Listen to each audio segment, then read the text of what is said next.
Okay. तो आज हम करते हैं। आपने देखा होगा कभी कभी क्या होता है कि कुंडली में कोई प्लेनेट जो है ना, बहुत अच्छी पोजीशन पे भी बैठा होता है ना, तब भी वो अपने रिजल्ट देने में सक्षम नहीं होता है। ठीक है। तो दो तरीके की सिचुएशन होती है बर्थ चार्ट में। सिचुएशन क्या होती है, एक मिनट में बोर्ड पे लगा दूं।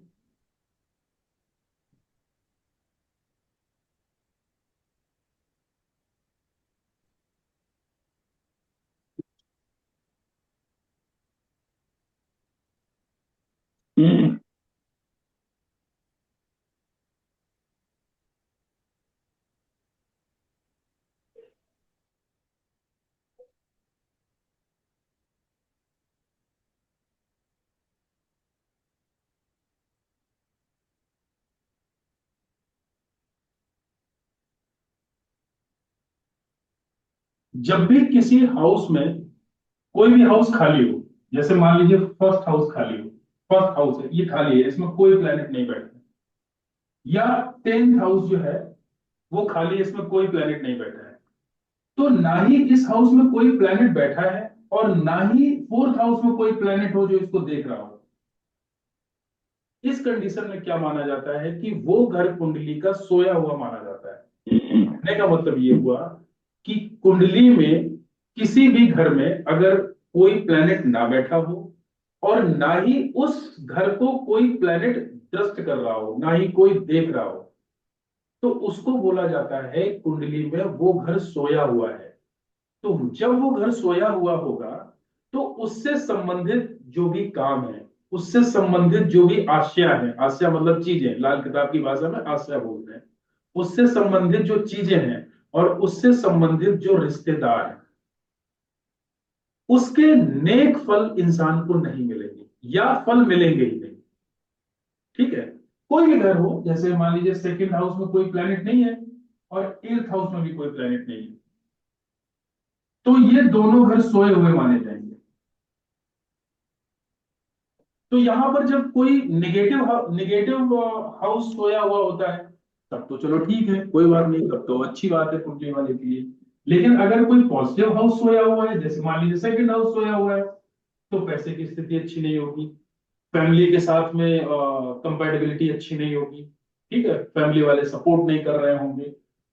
तो इस तरीके से ये सोए हुए घरों का कॉन्सेप्ट होता है, तो इनको जगाया जाता है। एक तो सोए हुए घर हो गए। अब क्या होता है कि किसी कंडीशन में प्लैनेट भी सोए हुए होते हैं। प्लैनेट किस कंडीशन में सोए हुए होते हैं, जैसे मान लीजिए यहां पर जुपिटर है, गुरु बैठा हुआ है और इसके सामने वाला ये हाउस खाली है। उस कंडीशन में यहां पर बैठा हुआ जुपिटर सोया हुआ माना जाएगा। ठीक है। इसी तरीके से जैसे सेकंड हाउस है, सेकंड हाउस में कोई भी प्लेनेट बैठा हुआ है, जैसे मान लीजिए सेकंड हाउस में सूर्य बैठा हुआ, सिक्स हाउस खाली हो, एट्थ हाउस खाली हो, दोनों में से कोई भी, चाहे सिक्स हाउस चाहे एट्थ हाउस, है ना, ये दोनों खाली हो, तो यहां ये बैठा हुआ प्लेनेट सोया हुआ माना जाएगा। अब यहां पर कोई प्लेनेट आ जाए तो उसकी दृष्टि सूर्य पर जाएगी, तब भी सूर्य जग जाएगा। यहां पर कोई प्लेनेट आ जाए तब भी इसकी दृष्टि इससे बनेगी, तब भी ये जागा हुआ माना जाएगा। तो कहने का मतलब यह है कि कोई भी प्लेनेट किसी भी हाउस में बैठा हुआ हो, वो ना ही वो किसी प्लेनेट पे दृष्टि दे रहा हो, ना ही उस पर किसी प्लेनेट की दृष्टि हो। अगर ये सिचुएशन बनती है तो वो प्लेनेट सोया हुआ माना जाता है। अब वो प्लेनेट जागता कब है, या फिर उससे संबंधित कोई घटना हो जाए, उस पोजीशन पे वो प्लेनेट जाग जाता है, या उसकी उम्र आ जाए, उस प्लेनेट की उम्र आ जाए, उस उम्र में वो प्लेनेट जाग जाता है। जैसे मान लीजिए सूर्य है, सूर्य अगर कुंडली में सोया हुआ है तो सूर्य कैसे जागेगा, या फिर 22 साल उम्र के बाद में वो जाग जाएगा, या फिर उसके सरकार से संबंध बन जाए, उस कंडीशन में सूर्य जाग जाए।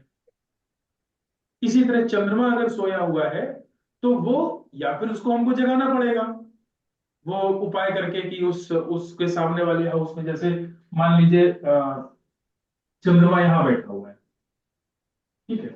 अब हम अगर इसको जगाएंगे नहीं तो ये 24 साल की उम्र में जागेगा। अब इसको जगाएंगे कैसे? इसके सामने वाले हाउस में, इस वाले सिक्स हाउस में ये है, मतलब जो कुएं का स्थान, पाताल का स्थान, या ठहरा हुआ पानी, जो रुका हुआ पानी होता है जैसे तालाब वगैरह, ठीक है, उसका स्थान होता है। तो यहां पर हम जो चंद्रमा का मित्र ग्रह है उसकी चीजों को हम यहां पर स्थापित करेंगे, तब उस इस चंद्रमा को जागा हुआ, मतलब जागने का इसका उपाय माना जाएगा। इसी तरह हर प्लेनेट का, ठीक है। तो या फिर प्लेनेट अपनी उम्र में जागेगा, और या फिर उसको जगाना पड़ेगा। अब जैसे यहां पर मान लीजिए यहां पर मान लीजिए जुपिटर बैठा है, ठीक है। यहां पे जुपिटर बैठा है फर्स्ट हाउस में, सेवेंथ हाउस खाली है।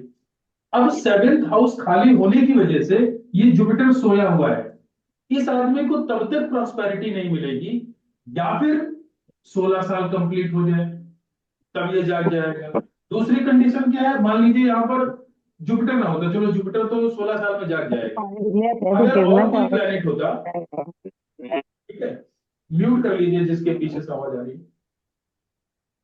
तो अगर और कोई प्लेनेट होता, जैसे जुपिटर है, ये तो 16 साल में जाग जाएगा, ठीक है। मान लीजिए और कोई प्लेनेट होता जैसे शनि होता या मंगल होता, ठीक है। तो ये यहां पर जब तक कोई प्लेनेट नहीं होगा सेवेंथ हाउस में, तब तक ये प्लेनेट जागा हुआ नहीं माना जाएगा। तो या फिर उस व्यक्ति की शादी हो जाए तब ये प्लेनेट जाग जाएगा, या फिर उसके किसी के साथ में संबंध बन जाए, क्योंकि सातवां घर जो होता है वो विपरीत लिंगी का होता है, ठीक है, अपोजिट जेंडर का। तो या फिर उससे संबंध बन जाए तब फर्स्ट हाउस में बैठा हुआ प्लेनेट जाग जाएगा, और या फिर वो अपने घर में गाय पाल ले, उस कंडीशन में भी ये प्लेनेट जागा हुआ माना जाएगा। कहां से आवाज आ रही है पीछे से?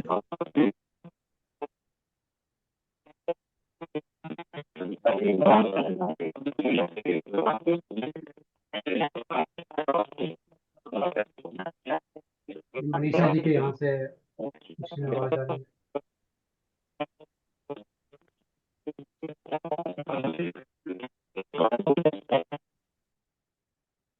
मनीषा जी की यहाँ से आवाज आ रही थी। हाँ जी, हाँ।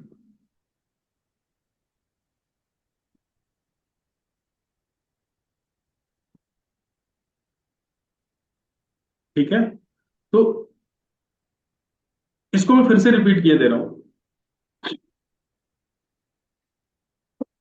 सोए हुए घर वो घर होते हैं जिन घरों में ना ही कोई ग्रह बैठा हो, और ना ही उस ग्रह पे किसी भी, उस घर पर किसी भी ग्रह की दृष्टि पड़ रही है, तो वो घर सोया हुआ कहलाता है। तो उस घर से संबंधित जो भी चीजें हैं, जो भी रिश्तेदार हैं, जो भी कारोबार है, उसके अच्छे रिजल्ट नहीं मिलते हैं अगर घर सोया हुआ है। और सोए हुए ग्रह, सोए हुए प्लैनेट वो होते हैं कि जहां पर किसी भी हाउस में कोई प्लैनेट बैठा हो, और जहां पर वो दृष्टि डालता हो वो घर खाली हो, उस घर में कोई ग्रह नहीं बैठा हो, तो वो घर, वो प्लैनेट, सॉरी, वो ग्रह या प्लैनेट वो सोया हुआ कहलाएगा। जैसे मैंने जुपिटर 4 का उदाहरण दिया आपको, कि जुपिटर फोर्थ हाउस में हो और टेंथ हाउस खाली हो, तो जुपिटर सोया हुआ होगा। तो प्लैनेट यहां पर दो ही कंडीशन में जागते हैं। जैसे जुपिटर यहां फोर्थ हाउस में है, तो या फिर वो 16 साल की उम्र में जागेगा अपने आप, और जब भी कोई प्लैनेट अपने उम्र पे जागता है अपने आप, तो वो कभी भी अच्छे रिजल्ट नहीं देता है, वो खराब ही रिजल्ट देगा। इसीलिए प्लैनेट को जगाने का काम किया जाता है, इसलिए उपाय किए जाते हैं। तो जुपिटर अगर फोर्थ हाउस में होगा, तो इसको जगाने के लिए हमको टेंथ हाउस में किसी न किसी चीज को हमको स्थापित करना पड़ेगा जो टेंथ हाउस के लिए सुटेबल हो, या जुपिटर का मित्र हो, या शनि को भी हम स्थापित कर सकते हैं, क्योंकि जुपिटर और शनि आपस में समग्रह है, ठीक है। तो वो प्लैनेट जो है जागा हुआ माना जाएगा। तो प्लैनेट को तो इस कंडीशन से जगा सकते हैं। अगर हमको सोए हुए घर को जगाना हो, अब जैसे फोर्थ हाउस में भी कोई प्लैनेट ना हो, टेंथ हाउस में भी कोई प्लैनेट ना हो, तब तो हमको जगाना पड़ेगा ना, तब हमको फोर्थ हाउस को भी जगाना पड़ेगा और हमको 10th हाउस को भी जगाना पड़ेगा। फर्स्ट हाउस में मान लीजिए कोई प्लेनेट नहीं बैठा है, 7th हाउस में भी कोई प्लेनेट नहीं बैठा है, तो सेवेंथ जो फर्स्ट हाउस में बैठा हुआ जो सॉरी फर्स्ट हाउस जो है ना, पहला घर, वो सोया हुआ माना जाएगा। तो इस हाउस को जगाने के लिए, ये जो फर्स्ट हाउस होता है ना, ये हमारे ऊपर का हिस्सा होता है ये। तो फर्स्ट हाउस को जगाने के लिए हम गले में कुछ ना कुछ धारण करेंगे, किसी न किसी धातु को धारण करेंगे, या फिर हम कोई नग पहन सकते हैं जो सुटेबल हो हमारे और मतलब चार्ट को देखते हुए। ठीक है। तो या फिर हम लगन के आधार पे भी हम पहन सकते हैं, जो उस फर्स्ट हाउस में जो राशि लिखी हो उसके आधार पे भी हम डिसाइड कर सकते हैं, या पूरी कुंडली हम एनालिसिस करके हम डिसाइड कर सकते हैं कि हम कौन सा नग पहने, मतलब नग गले में पहन सकते हैं या कौन सी धातु पहन सकते हैं। तो सबसे अच्छा यह है कि यहाँ पर गले में सोने की चेन डाल सकते हैं, क्योंकि बृहस्पति फर्स्ट हाउस में हमेशा अच्छे रिजल्ट देता है। चांदी की चेन डाल सकते हैं, चंद्रमा के लिए भी ये सुटेबल घर है। तो सोने या चांदी की, या सूर्य से संबंधित या मंगल से संबंधित कोई नग पहन सकते हैं। तो फर्स्ट हाउस जो है ना, इस कंडीशन से जाग जाएगा।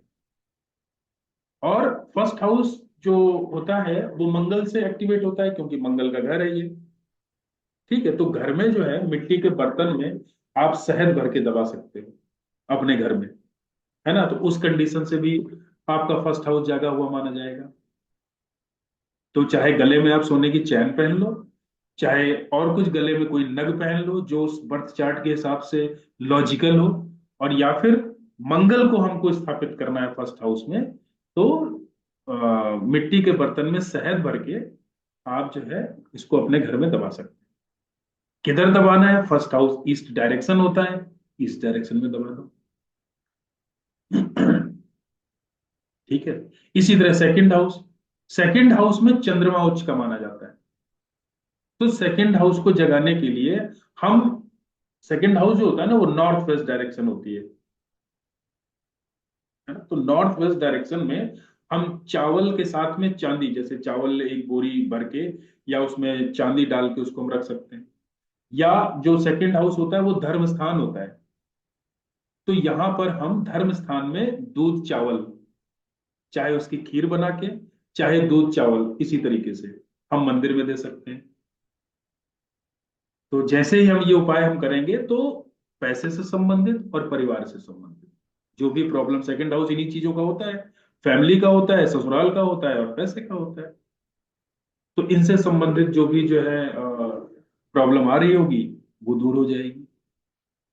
एक उपाय और होता है सेकंड हाउस को जगाने का, कि व्यक्ति की अगर शादी हो जाए, शादी होने के बाद में अगर वो अपने ससुर साहब से संबंध अच्छे रखता है, ससुर का आशीर्वाद लेता है, उस कंडीशन में भी सेकंड हाउस जागा हुआ माना जाएगा। ठीक है।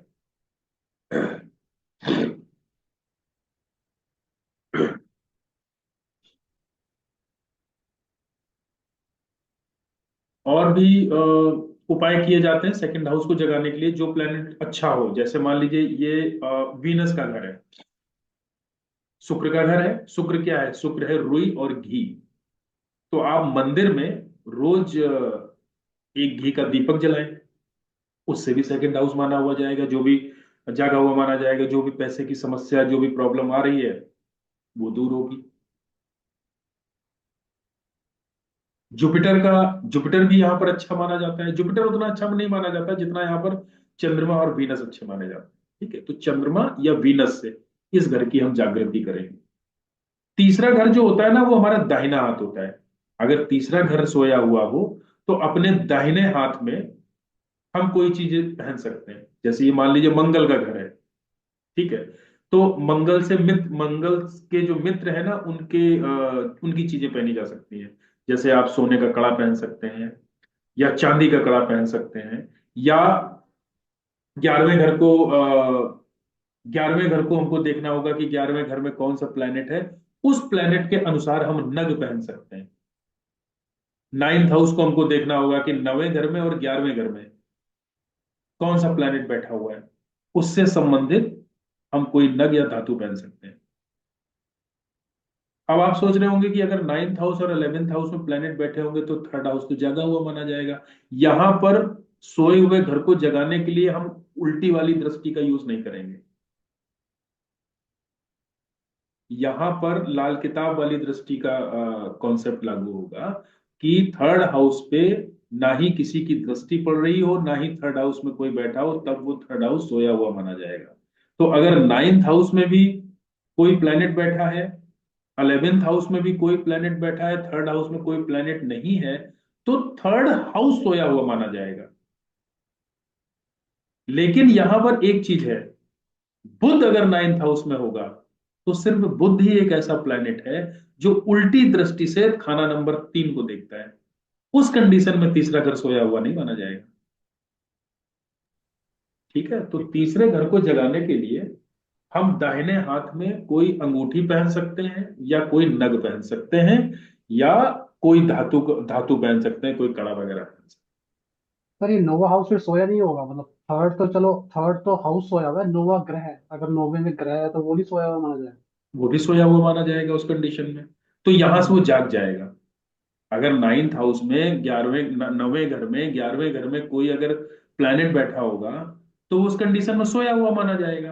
अब हम्म। उनको जगाने के लिए या थर्ड हाउस को जगाने के लिए हमको सेम उपाय करना पड़ेगा कि या फिर हम 11वें घर में और 9वें घर में बैठे हुए प्लैनेट्स के मित्र ग्रहों की हम यहां पर उसको कोई धातु पहन ले, कोई नग पहन ले।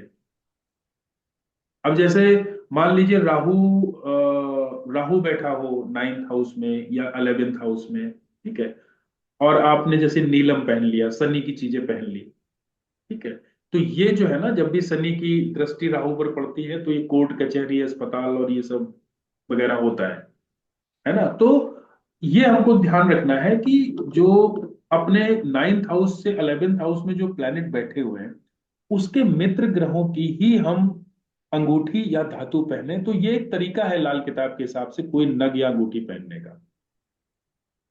ठीक है, इस तरीके से पहना जा सकता है। और वैसे अगर बिल्कुल सेफर साइड सोचना हो कि हमको और कुछ दिमाग नहीं लगाना है, तो हमेशा जो है ना, दूसरे हिसाब से फर्स्ट हाउस में जो राशि हो, फिफ्थ हाउस में जो राशि हो, 9th हाउस में जो राशि हो, उससे संबंधित आप लगन नग आंख बंद करके कभी भी पहन सकते हैं। ठीक है, एक वो कॉन्सेप्ट होता है, लेकिन लाल किताब के हिसाब से यही कॉन्सेप्ट है। 11th और 9th को हमको देखना होगा। सर ये और शनि वैसे राहु भी का। अगर राहु थर्ड हाउस में बैठा हो तो कोई भी नग नहीं पहनना चाहिए। क्योंकि Rahu 9th, sorry, third house में अगर राहु बैठा हो तो कोई भी नग नहीं पहनना चाहिए। क्योंकि राहु जो है ना, थर्ड हाउस में अकेला ही अच्छा माना जाता है। राहु के साथ में जितने भी प्लेनेट थर्ड हाउस में बैठे होंगे ना, उसकी लाइफ उतनी ही खराब होगी। और खाना नंबर 3 जो होता है ना, बुध से संबंधित होता है। तो एक उपाय ये भी होता है कि अ, बुध की चीजें जो जैसे ढाक के पत्ते हैं ना, वो आप दबा सकते हैं कहीं पे, वीरान जगह पे जाके दबा सकते हैं, उस कंडीशन में एक्टिवेट होगा। लेकिन ये इस उपाय को मैं बहुत ज्यादा प्रेफरेंस नहीं देता हूँ। थर्ड हाउस को जगाने के लिए आप अपने दाहिने हाथ में अगर कोई चीज पहनेंगे ना तो वो ज्यादा सही रहेगा, क्योंकि वो आपकी बॉडी से संबंध रखता है ना, वो एक्टिवेशन वो ज्यादा अच्छा माना जाएगा। फोर्थ हाउस में जुपिटर उच्च का होता है। तो आप, और जो फोर्थ हाउस होता है वो बहता हुआ पानी होता है, साफ स्वच्छ पानी बहता हुआ। तो फोर्थ हाउस में आप जुपिटर की चीज जल प्रवाह कर सकते हैं। हल्दी जल प्रवाह कर सकते हैं। आप चने की दाल जल प्रवाह कर सकते हैं। बाकी आपकी श्रद्धा के ऊपर है तो सोना भी जल प्रवाह कर सकते हैं।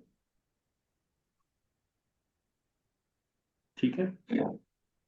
और जो फोर्थ हाउस है वो आपके घर की जगह है, जहां पर आप रहते हैं अपने इमीडिएट फैमिली, जो आपका खुद मतलब जो आपका प्राइवेट परिवार है, जो अपना परिवार है, जिसमें माँ बाप भाई बहन जो ये सब आते हैं।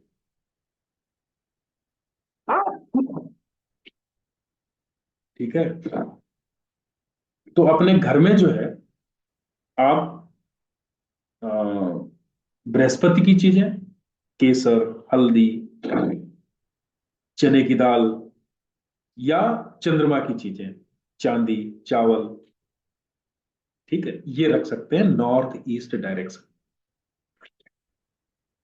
नॉर्थ ईस्ट डायरेक्शन में इन सब चीजों को स्थापित कर सकते हैं। इस तरीके से भी हम फोर्थ हाउस को जगा सकते हैं। फिफ्थ हाउस जो है वो जुपिटर और सूर्य का घर है, मतलब सूर्य यहाँ के राशि लॉर्ड है, और जुपिटर पक्का घर है इनका, और सूर्य जो है गवर्नमेंट का कारक है, और जुपिटर शिक्षा का कारक है। तो एक सबसे अच्छा उपाय ये बनता है कि सरकारी स्कूल के बच्चों को आप गेहूं के लड्डू आप खिला सकते हैं। गेहूं और गुड़ के जो लड्डू बनते हैं वो आप खिला सकते हैं, क्योंकि फिफ्थ हाउस जो होता है ना वो शिक्षण संस्थान का भी होता है, स्कूल वगैरह का। तो सबसे अच्छा उपाय है आप वहां पे स्कूल में जाके संडे के दिन या बृहस्पति के दिन, बृहस्पतिवार से शुरू करके लगातार 43 डेज तक आप बच्चों को गेहूं के जो लड्डू होते हैं गुड़ मिले हुए वो आप बांट सकते हैं। ठीक है। और या फिर आपने बहुत सारे लोगों को देखा होगा बंदरों को कुछ ना कुछ खिलाते हुए, जो लाल मुंह के बंदर होते हैं, है ना, तो उनको खिलाने से भी ये हाउस, फिफ्थ हाउस जाग जाता है। वो भी उपाय कर सकते हैं।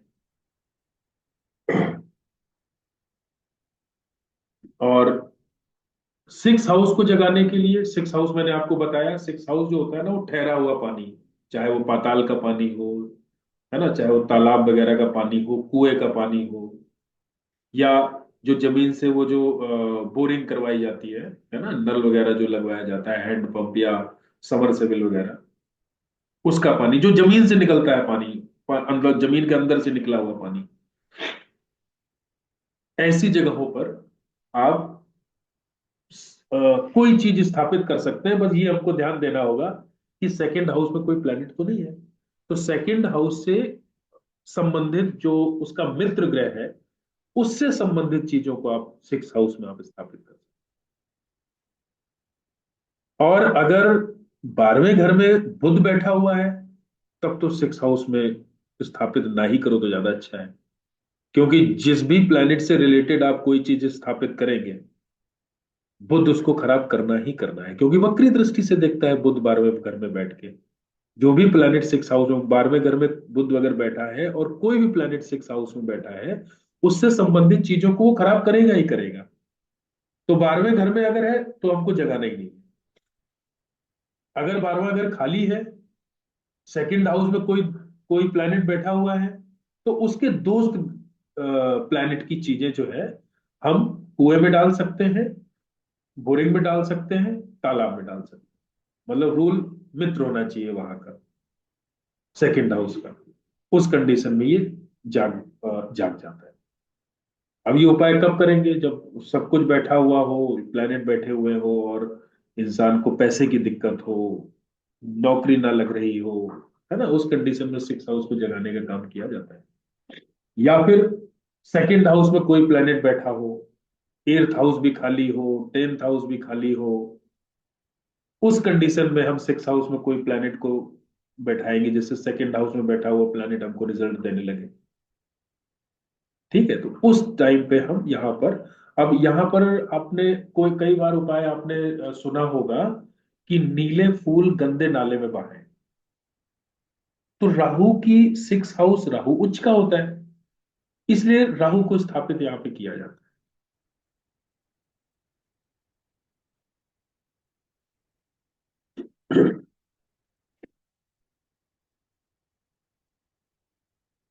सेवेंथ हाउस जो होता है वो, क्योंकि संबंध बनाने का होता है, पार्टनरशिप का होता है, तो जैसे ही आप शादी करेंगे, शादी करने के दिन से वो जाग जाएगा सेवेंथ हाउस।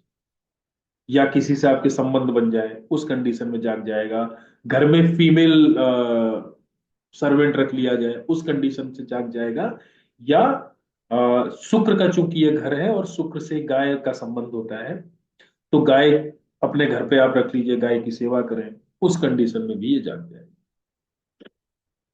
या फिर जो सेवेंथ हाउस होता है वो घास वाली जमीन होती है, क्योंकि बुध और शुक्र ये दोनों का घर है।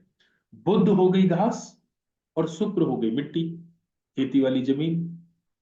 तो इन जमीन पे, घास वाली जमीन पे अगर आप कोई चीज दबाते हैं तो सेवेंथ हाउस जाग जाएगा। अब ये हमको देखना है कि सेवेंथ हाउस में हम किसकी चीजों को दबाएं। यहां पर शनि उच्च के होते हैं तो आप काला सुरमा दबा सकते हैं। ठीक है, तो इस तरीके से ये सेवेंथ हाउस जागेगा। एट्थ हाउस वैसे तो जगाना नहीं चाहिए, एट्थ हाउस जगाने का मतलब ही क्या है, लेकिन अगर किसी सिचुएशन में मान लीजिए हमको एट्थ हाउस जगाना ही पड़ रहा है तो वो एट्थ हाउस जागेगा कि एट्थ हाउस होता है वीराना या शमशान घाट। तो आप कोई भी चीज आप शमशान घाट में आप छोड़ के आइए, चाहे वीराने में जहां पर कोई नहीं जाता हो, ऐसे एरिया शांत पड़ा रहता हो, उस समय जो है जगाने का काम होता है। और दूसरा, एक सिचुएशन और आती है लाल किताब में कि सेकंड हाउस में जब वीनस होता है ना तो ये पैसे के लिए तो अच्छा है, लेकिन ये क्या करता है, ये वीनस जो है ना वो बच्चे नहीं होने देता है। वीनस जब सेकंड हाउस में अकेला होता है और एट्थ हाउस खाली होता है तो उस कंडीशन में हमको एट्थ हाउस में कुछ चीजें स्थापित करनी होती है। ठीक है, तो आठवें घर में बृहस्पति बहुत अच्छे रिजल्ट देता है। आठवें घर के बृहस्पति को बोला गया है, भगवान शिव का अवतार माना गया है, जो सोने की लंका को भी दान करते हैं। रावण ने जो जब इसकी आराधना की थी भगवान भोलेनाथ की, तो उन्होंने खुश होकर ही तो उनको लंका दान कर दी थी। तो यहां पर बृहस्पति जिनका एर्थ हाउस में होता है ना, वो सोने की लंका को दान करने तक का हिम्मत रखते हैं। और सब कुछ चला जाएगा उनका, अगर उनका कोई मदद मांगने आ जाए सब कुछ अपनी चीजें न्यौछावर कर देंगे। और इतनी हिम्मत होती है उनके अंदर कि फिर से वो चीजें पालेंगे। ये होता है बृहस्पति अर्थ हाउस। तो बृहस्पति अर्थ हाउस को बहुत अच्छा माना जाता है। तो 8 पीपल के पेड़ शमशान घाट में लगाने चाहिए और उनकी प्रॉपर देखरेख करनी चाहिए, उनकी सेवा करनी चाहिए। तब जाके जो सेकंड हाउस में बैठा हुआ वीनस, जो स्त्री को बांझ बनाता है, इसका उपाय किया जाता है, तब जाके उसको संतान होती है।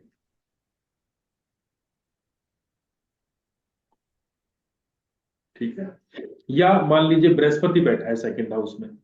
सेकंड हाउस में बैठा हुआ बृहस्पति पैसे के लिए बहुत अच्छा माना जाता है, और ऐसे लोग बृहस्पति सेकंड हाउस को बोला जाता है जगत गुरु। हर किसी को, अगर बृहस्पति सेकंड हाउस वाले से आप अगर कोई चीज का मशवरा लेने जाएंगे, कि उससे राय मांगने जाएंगे, तो आपको बड़ा अच्छे से गाइड करेगा। किसी भी फील्ड का हो, जैसे मान लीजिए वो इंजीनियर ही है, किसी इंजीनियरिंग कंपनी में वो काम कर रहा है, लेकिन जब भी आप उससे उसी के रिलेटेड प्रोफेशन से संबंधित अगर आप उससे कोई चीज पूछेंगे, तो आपको बिल्कुल एज ए गुरु की तरह गाइड करेगा, बहुत अच्छे से एक्सप्लेन करेगा। तो सेकंड हाउस में बैठा हुआ वो इंसान एक गुरु की ही तरह होता है। ठीक है, और पैसे का भी कारक है बृहस्पति। तो सेकंड हाउस में अगर बृहस्पति अकेला बैठा हो, सो रहा हो, तो वो पैसे के लिए अच्छा नहीं है, पैसे के मामले में रिजल्ट अच्छे नहीं दे पाएगा। तो उस कंडीशन में एट्थ हाउस में हमको किसी न किसी प्लैनेट को स्थापित करना पड़ेगा। अब अगर, अब ये भी नियम होता है कि एट्थ हाउस से वक्री दृष्टि जाती है सेकंड हाउस पर। तो यहां पर अगर हम किसी दोस्त ग्रह को स्थापित करते हैं तो उसकी दृष्टि में थोड़ी सी शुभता आ जाती है, वो बख्शता है, वो मदद देगा। तो यहां पर हम जुपिटर के दोस्तों को, सूर्य को हम स्थापित कर सकते हैं। मंगल को तो कर नहीं सकते क्योंकि एट्थ हाउस में वैसे भी मंगल बद माना जाता है। तो हम सूर्य को स्थापित करेंगे। तो सूर्य को हम स्थापित करने के लिए जो तांबे के सिक्के होते हैं उनको हम शमशान घाट में फेंकेंगे। 43 डेज तक एक सिक्का डेली फेंकेंगे। ठीक है, या 8 दिनों तक 8 सिक्के फेंक सकते हैं। ठीक है, तो उस कंडीशन में जो जुपिटर सेकंड हाउस में हमको रिजल्ट नहीं दे पा रहा है वो जाग जाएगा। और कभी कभी जब यहां पर सिचुएशन कुछ ऐसी बन जाती है कि कभी कभी शमशान घाट में नल भी लगवाया जाता है, पानी की स्थापना की जाती है ना, क्योंकि एट्थ हाउस में जो है ना, जुपिटर, सूर्य और चंद्रमा, ये प्लेनेट अच्छे माने जाते हैं। एट्थ हाउस में चंद्रमा वैसे नीच का है, लेकिन नीच का जो चंद्र, उम्र के मामले में चंद्रमा बहुत अच्छा है एट्थ हाउस में। चंद्रमा सिर्फ यहां पर बैठ के आदमी के विचारों में अशुभता दे देता है। उसके अंदर क्या होता है कि वो दूसरों के निगेटिव थॉट्स को जानने की उसके अंदर बड़ी इच्छा रहती है, जिसका चंद्रमा एट्थ हाउस में होता है। चुगली करने की आदत होती है लोगों के बारे में, मतलब वो लोगों से ईर्ष्या रखता है, किसी को अगर बढ़ते हुए देखेगा तो उसके बारे में नेगेटिव सोचेगा, जलता है वो। तो विचारों में सिर्फ अशुभता आती है चंद्रमा एट्थ हाउस में। लेकिन बाकी हिस्सों में, चाहे वो पैसे से रिलेटेड हो और चाहे वो उम्र के मामले में हो, वो चंद्रमा यहां पर खराब रिजल्ट नहीं देता है। तो एट्थ हाउस में जुपिटर, सूर्य और चंद्रमा ये हमेशा अच्छे रिजल्ट देते हैं। और मैंने दृष्टि वाले कॉन्सेप्ट में आपको बताया भी है कि ये प्लेनेट यहां से उल्टी दृष्टि नहीं डालते हैं सेकंड हाउस। तो चंद्र भी नहीं डालता सर, आपने आपने सूर्य और बृहस्पति का लिखवाया था, चंद्र भी नहीं डालता। चंद्र भी नहीं डालते हैं। यही मेरा नेक्स्ट क्वेश्चन था सर एक्चुअली में। ठीक है। नाइन्थ हाउस अगर सो रहा हो तो यहाँ पर ऑब्वियसली जुपिटर का घर है, तो गुरु को हम स्थापित करेंगे। नाइन्थ हाउस क्या है? हमारे घर का मध्य स्थान। तो अपने घर का जो सेंटर पॉइंट है उसको हमें साफ सुथरा रखना है। और यहाँ पर बृहस्पति की पोटली टांग सकते हैं। बृहस्पति की पोटली में एक पीले कपड़े में हल्दी या केसर, है ना, और हल्दी या केसर या चने की दाल भी उसमें मिला सकते हैं। उसको मिला के हम घर के सेंटर पे साफ सुथरी जगह रख सकते हैं। या शरीर पे, माथे पर हम तिलक लगा सकते हैं और अपने नाभि स्थान पे। उस कंडीशन में नाइन्थ हाउस जागा हुआ माना जाएगा। क्योंकि नाइन्थ हाउस का वर्किंग मोड पे रहना बहुत जरूरी है, क्योंकि नाइन्थ हाउस ही एक ऐसा हाउस है जिससे कुंडली के सारे हाउसेस कनेक्टेड होते हैं, सारे हाउस जुड़े होते हैं। भाई ये तो भाग्य स्थान है। अगर भाग्य स्थान ही हमारा सोया हुआ होगा तो चाहे जितने प्लेनेट अच्छी कंडीशन में बैठे रहे, लकी सपोर्ट नहीं करेगा हमारा। तो नाइन्थ हाउस को अच्छा रखना बहुत जरूरी है। सर ये सोएगा कब जब थर्ड में प्लेनेट नहीं होगा ऐसे? अब जब पांचवें घर में भी कोई प्लेनेट ना हो और थर्ड हाउस में भी कोई प्लेनेट ना हो तो ये सोया हुआ माना जाएगा। अब थर्ड हाउस में कोई प्लेनेट बैठा होगा या पंचम भाव में कोई प्लेनेट बैठा होगा तो उसकी दृष्टि आएगी नाइन्थ हाउस पे, तो नहीं सोया हुआ माना जाएगा। लेकिन जो आपने उपाय बताए सर, नाइन्थ में जुपिटर की पोटली मध्य में रख लेते हैं, तो थर्ड और फिफ्थ में तो फिर भी कोई प्लेनेट नहीं आया। नहीं तो थर्ड हाउस में भले ही कोई प्लेनेट नहीं है, लेकिन हमने नाइन्थ हाउस में तो उस एनर्जी को स्थापित कर दिया ना। तो इंडिविजुअल वो हाउस तो जागा हुआ माना जाएगा। वही तो उपाय बता रहे हैं इसका। ये जो उपाय आपको बताए जा रहे हैं वो इंडिविजुअल उस हाउस को जगाने के उपाय बताए जा रहे हैं। ठीक है। बाकी अगर थर्ड हाउस और फिफ्थ हाउस में कोई प्लेनेट बैठा होगा तब तो हमको नाइन्थ हाउस में जगाने की जरूरत ही नहीं है, क्योंकि दृष्टि आ रही है वहां से। हाँ, फर्क तब नहीं पड़ता जब पहले के घर होते हैं, क्योंकि बाद वाले घरों से दृष्टि नहीं पहुंचती है पहले वाले घरों में, हम्म। है ना। हम्म। उस कॉन्सेप्ट में हमको जगाना ही जगाना होता है। तो उससे क्या होता है कि उस अगर मान लीजिए बाद वाले घरों में कोई प्लेनेट है तो पहले वाले घरों का उपाय अगर हम कर लेंगे तो बाद वाले प्लैनेट्स को भी फायदा हो जाएगा, वो भी जागा बिल्कुल। हुआ माना जाएगा। हम्म। लेकिन हम्म। उल्टी कंडीशन में तो हमको जगाना ही जगाना पड़ेगा, क्योंकि दृष्टि संबंध बनेगा ही नहीं। ठीक है सर। ठीक है। टेंथ हाउस जो होता है वो सरकारी संस्थान होते हैं, है ना। तो सरकारी संस्थान पे कोई भी, जैसे सरकारी ऑफिस वगैरह होते हैं या कोई इस तरीके की चीजें, जैसे जहां पर भारी भारी मशीनरी हो, जैसे रेलवे स्टेशन, ये सनी के स्थान होते हैं। जैसे ट्रेन वगैरह ये सब लोहे की बड़ी बड़ी मशीनें होती हैं। या जहां पर सफाई कर्मचारी वाला ऑफिस हो, जैसे नगर निगम का ऑफिस होता है ना, यहाँ पे सब सफाई कर्मचारी रहते हैं। ऐसी जगहों पे जाके हम ऐसे प्लेनेट को स्थापित करेंगे जो उस घर की शुभता को बढ़ाए। जैसे मंगल यहाँ पर उच्च का होता है, तो मंगल की चीजें यहाँ स्थापित करेंगे। जैसे आप रेलवे स्टेशन पे जाओ तो आप सौंफ जो है ना वहां पर कहीं पे छोड़ के आ सकते हो, लगातार 43 डेज तक ये उपाय उपाय किया जाता है। शहद वहां पर स्थापित कर सकते हो, या मसूर की दाल जो लाल रंग की होती है वो आप सरकारी संस्थान पे कहीं पे भी जो है जाके आप स्थापित कर सकते हो, लगातार 43 डेज तक ये उपाय कर सकते हो। इस तरीके से भी टेंथ हाउस जागेगा। और जो टेंथ हाउस जो होता है ना वो पश्चिम दिशा मानी जाती है, पश्चिम दिशा। तो पश्चिम में आप 10 साबुत बादाम, शनि की चीज होगी, तो 10 साबुत बादाम, जो वो जो ठोस आते हैं, जो बादाम के ऊपर वो जो छिलका चढ़ा होता है ना, उसको साबुत बादाम बोलते हैं। वो 10 साबुत बादाम वेस्ट में किसी लोहे की कटोरी में आप परमानेंट स्थापित कर दीजिए। उस कंडीशन में भी 10th हाउस जागा हुआ माना जाएगा। ठीक है। 11th हाउस ये भी मंदिर जाने से जागता है, लेकिन कौन से मंदिर? जो पहाड़ों पे मंदिर होते हैं, पहाड़ों वाले जितने भी मंदिर होते हैं वो सारे 11th हाउस से संबंध रखते हैं। तो उन वाले धार्मिक स्थलों पे जाने पे 11वां घर जागा हुआ माना जाएगा। या सर ये हम जो हाउस होता है ये हमारे लाभ स्थान का है, जहां पे हम रुपए पैसे की मतलब जहां जिस जगह से हम रुपए पैसे रखते हैं और जहां से हम खर्च करते हैं, उस जगह को हम अलग 11वां घर मानते हैं।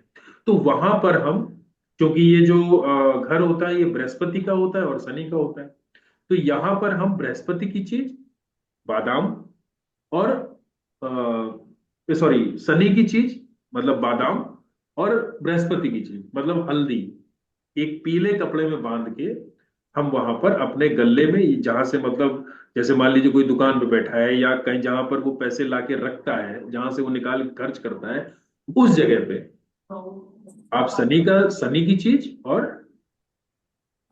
बृहस्पति की चीज ये आप स्थापित कर सकते हैं। ठीक है। 12वां घर जो होता है वो मकान की छत मानी जाती है, और यहां पर केतु उच्च का माना जाता है, और केतु है झंडा। तो 12वां घर अगर काम नहीं कर रहा है, अगर कोई इंसान विदेश जाना चाह रहा है और 12वें घर में उसको कोई प्लैनेट नहीं है, तो वहां पर केतु को स्थापित किया जा सकता है।